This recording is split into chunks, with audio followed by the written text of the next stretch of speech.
that if you want a community to be successful in the complex world that we live in today, with social complexity and cultural complexity and high-speed economic competitiveness drivers and the kinds of changes that are going on, the worst thing that you can do is build a university that is somehow separated from the community or isolated from the community.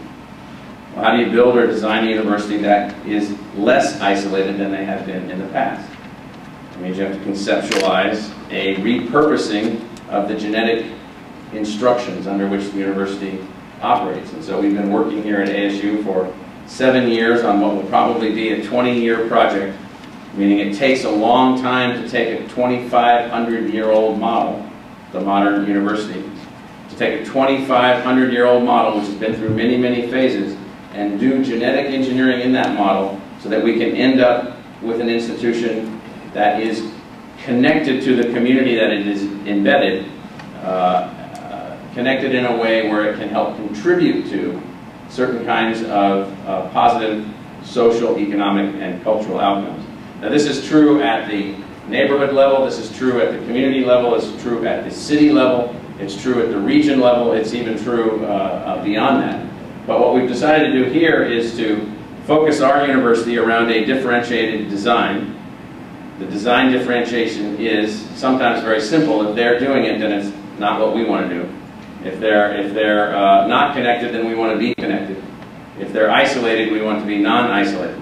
But it's a little bit deeper than that. And so what we've been doing for 7 years is instilling in the institution a series of new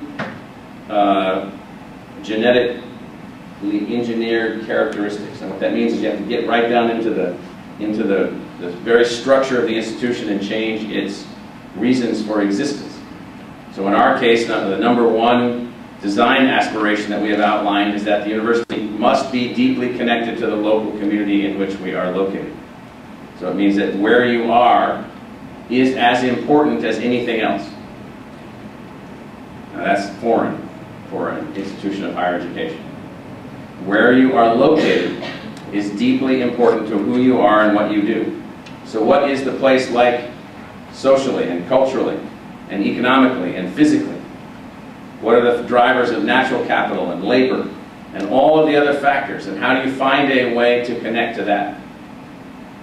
And then another design aspiration for us is social embeddedness, and that means to be as close to the front line as we can be.